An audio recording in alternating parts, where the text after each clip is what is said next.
Welcome to everybody to my channel. প্রথমে আমরা একটি হরাইজন্টাল লাইন টানলাম। এই হরাইজন্টাল লাইনের দুদিকে আমরা যথাক্রমে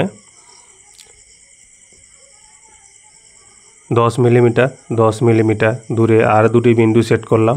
অর্থাৎ মাঝের যে সমান্তরাল দুটো লাইন আছে এর মাঝে দূরত্ব হবে 11 মিলিমিটার এবং বাকি দুটো হবে 10 মিলিমিটার।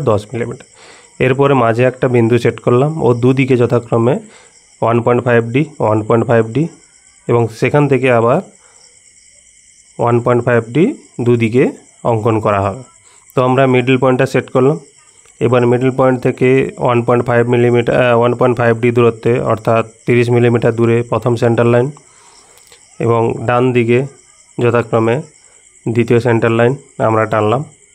এরপরে 1.5D দূরে যে বিন্দুটা সেট করেছি সেই বিন্দু দিয়ে দুটি সরলরেখা টানলাম।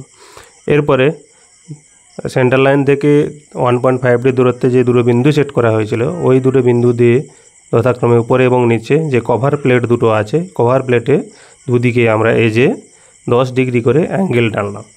ওই 10 ডিগ্রি যে অ্যাঙ্গেল টানা হয়েছে তার টপ ভিউ আমরা রিবেট প্লেট যেটা নিচে এঁকেছি টপ ভিউ হবে সেখানে অঙ্কন করছি। এরপর আমরা রিবেট বডি অঙ্কন করছি, অর্থাৎ দুদিকে 10 মিলিমিটার নিয়ে নিলাম। এরপরে স্কেলের সাহায্যে আমরা বিন্দুগুলো যুক্ত করে দিলাম এবং বাম দিকেও একইভাবে আমরা যুক্ত করে দিলাম। এরপরে আমরা দুদিকে বাম এবং ডান সেন্টার লাইন থেকে 16 মিলিমিটার দূরে বিন্দুগুলো সেট করলাম। একইভাবে সেন্টার লাইন বরাবর উপরে এবং নিচে যথাক্রমে 14 মিলিমিটার দূরে আর দুটো বিন্দু সেট করলাম। এরপরে আমরা যে অংশগুলো রাখলাম আর বাকিগুলো আমরা ইরেজ করে দিচ্ছি। এরপরে আমরা সার্কেল মাস্টারের সাহায্যে তিনটে বিন্দু অর্থাৎ 16, 14 তিনটে বিন্দু আমরা যুক্ত করে দিলাম। যুক্ত করে দিলে আমাদের রিবেটটা কমপ্লিট। এরপরে আমরা রিবেট যে প্লেট যেখানে টপ ভিউ আঁকবো সেটার এজগুলো কমপ্লিট করছি একে একে। এরপরে মিডল যে পয়েন্টটা আছে সেই বিন্দু দিয়ে আমরা যথাক্রমে ডটেড লাইন নিচের দিকে টানছি টপ ভিউ যেখানে দেখানো হচ্ছে। এরপরে সাইডগুলো আমরা রিমুভ করে দিলাম। এরপরে আমরা রিবেটের যে হেড সেই মাপটা নিয়ে আমরা প্রথম টপ ভিউ অঙ্কন করলাম। এরপরে একইভাবে বাম দিকের পাশাপাশি ডান দিকেও আমরা একইভাবে অঙ্কন করলাম টপ ভিউ।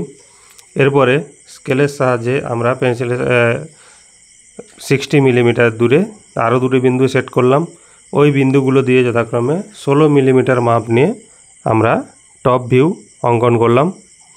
একইভাবে রিবেটের যে বডি এটা 10 মিলিমিটার এই মাপ নিয়ে আমরা যথাক্রমে ডটেড লাইন দ্বারা টপ ভিউ অঙ্কন করছি।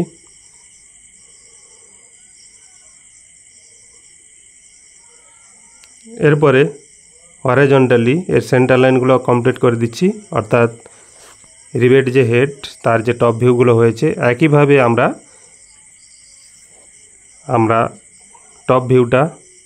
টপ ভিউয়ের এজগুলো কমপ্লিট করছি একে একে। বাড়তি অংশগুলো আমরা মুছে দিচ্ছি।